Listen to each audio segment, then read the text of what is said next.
Hello and a very warm welcome to you. If you're just joining us tonight, we are live from Paris and it's 10 p.m. here in the French capital. The headlines. Ceasefire talks in the South Caucasus. Moscow leading negotiations between Azerbaijan and Armenia. Both sides saying they are willing to consider a truce after nearly 2 weeks of clashes. France's last hostage returns home. Sophie Petronan touching down on French soil after 4 years of captivity held by jihadists in Mali. And coronavirus cases surge in Europe. France recording its highest daily figure ever, while Spain imposes state of emergency in Madrid.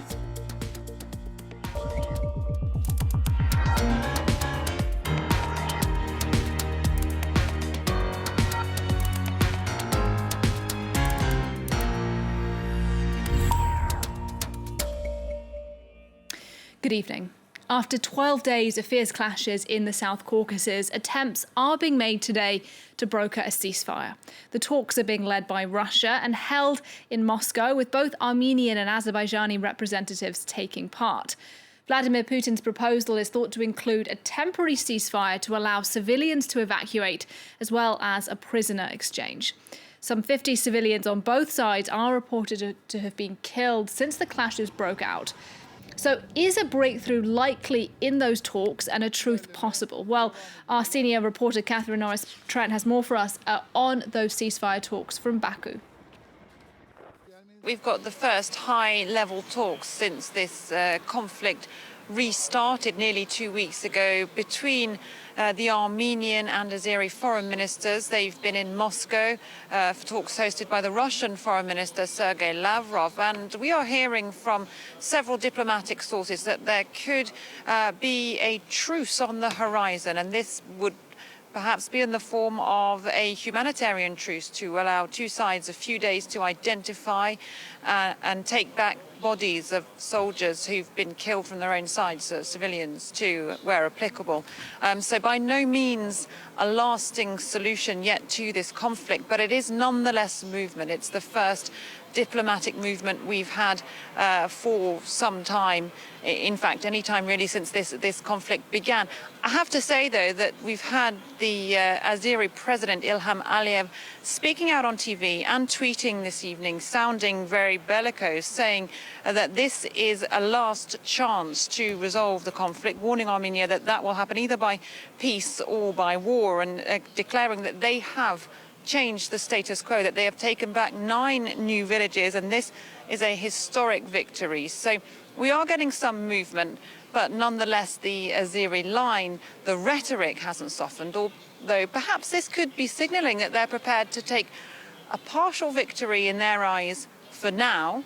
So yes, very much the diplomatic wheels are turning behind the scenes here. Well, for more on those ceasefire talks, as well as what's happening on the ground, we can talk now to Rebecca Foley. She's a senior analyst at the risk management group PRISM, and she joins me now. Good evening to you, and thank you very much for speaking to us on France 24. Good evening. Thank you for having me. First of all, let me ask you a little bit about what we just heard there from our reporter, Catherine Norris-Trent. She was talking about the war rhetoric that continues or is perhaps even getting more extreme in Azerbaijan. With that in mind, are you optimistic that these ceasefire talks today will make any headway in Moscow?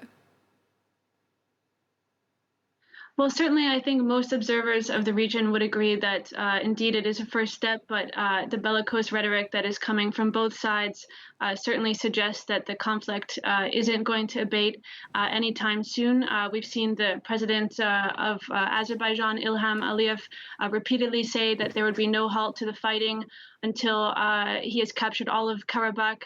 And indeed, in Armenia as well, tensions are very high.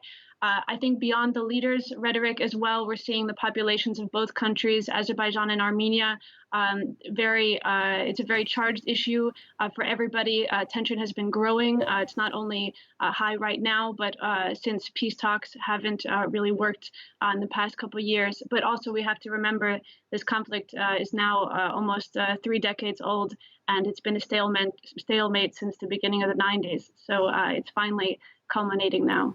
Yeah, and I think many people will be wondering, why is this coming to a head now? As you say, this has been something that's been simmering since the end of the Cold War. Why are we seeing a hot war today? So there are a variety of reasons, one being that Azerbaijan has been a bit disappointed, the government, with the new leadership, or new-ish leadership in Armenia, I should say, since the arrival of the new government, Pashinyan, a few years ago. There was renewed hope of peace talks, but that since subsided or sort of lessened in recent years as peace talks sort of fell apart. And so there's been growing frustration on both sides. That's one reason. But another reason, just mounting frustration over the past 26 years. There was a ceasefire signed in 1994 on which Armenia had declared basically had a victory, a de facto victory over Azerbaijan, and the frustration is there that has mounted since then over the stalemate. And so it was only about time that we would see a breakout of conflict like this. Let me ask you a bit then about the role of Russia. As we were saying earlier, Russia is leading those negotiations today to try and find a ceasefire. But we know in the Collective Security Organization Treaty, which has been signed by both Russia and Armenia, that Russia is technically treaty bound to come to Armenia's defense. So is Russia really a neutral actor here? Could it be drawn in to fighting militarily on the side of Armenia? So indeed, Russia is bound by its military pact through the CSTO, the Collective Security Treaty Organization, that was signed in the early 90s. That includes a couple other countries of the former Soviet Union. Technically, Russia is obliged via this military alliance to defend Armenia in the event of a military incursion on Armenian territory. This has not been activated yet, and it hasn't really been tested before. So it is unsure if Russia would intervene militarily. Certainly with Russia's sort of the Kremlin's measured kind of neutral response since the beginning of the conflict on September 27th, now 10 days ago, it seems that Russia is not as prepared or willing to defend Armenia in perhaps the way that Yerevan had expected. But it should be remembered that Russia is an ally of Armenia, but not an enemy of Azerbaijan. It has cordial relations with both countries, business interests in both, and both have diasporas in Russia.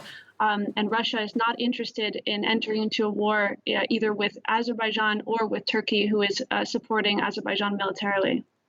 All right, Rebecca Foley, we'll have to leave it there. But thank you very much for sharing your analysis with us on the programme as we look at those talks taking place in Moscow. And when we get any information for you on those talks here on the France 24, we'll be sure to bring them directly to you. Let's move on for you now and bring you some other world news on the programme. Sophie Petrona, a French aid worker held hostage by jihadists in Mali, has been reunited with her family here in Paris. This after a 4-year ordeal. The 75-year-old was kidnapped in the Malian city of Gao on Christmas Eve 4 years ago. She had been the last French citizen held hostage anywhere in the world. And France 24's Marius Sophos has her story. A heartfelt embrace with her son on the tarmac at Bamako airport. After 4 years in captivity, Sophie Petrona is finally free. So what do we know about the hostages released overnight on Thursday? Apart from Petrona, a 75-year-old Franco-Swiss aid worker, 3 other hostages were also set free. 2 Italian citizens and prominent Malian politician Soumaïla Cissé, who was central to the negotiations with Malian authorities to secure release. As for the parties involved in the negotiations, the details remain unclear.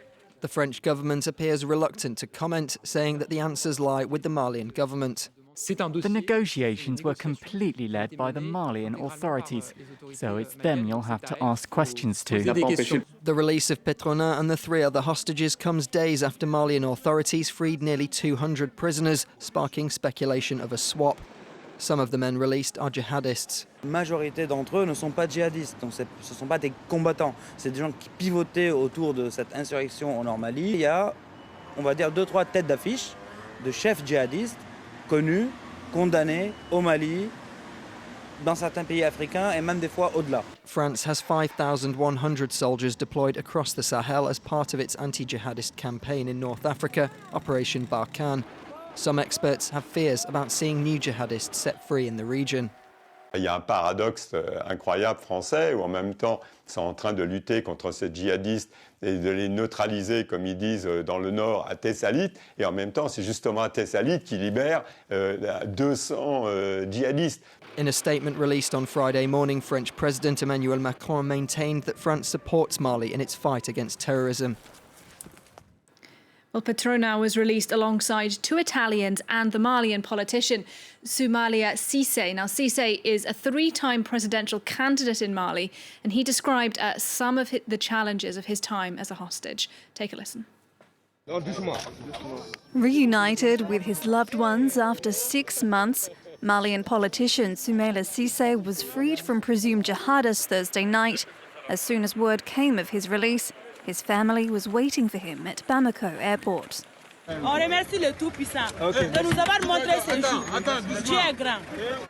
It wasn't just the 70-year-old's family greeting him on the tarmac. Supporters also turned out in large numbers.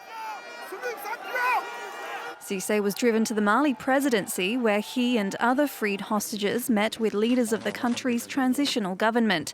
There, he thanked the new leaders and spoke of his time in captivity.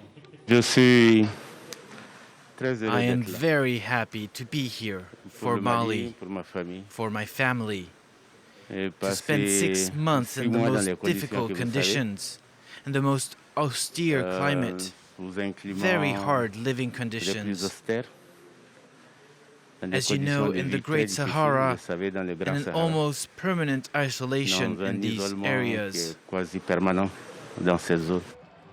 The three-time presidential candidate was captured by gunmen on March 25 while campaigning in the northern region of Timbuktu. His kidnapping was one of the factors that drove protests against former President Ibrahim Boubacar Keïta, who was ousted by military in August. The hostage releases are therefore a significant victory for the interim leadership, but details of the operation remain unknown.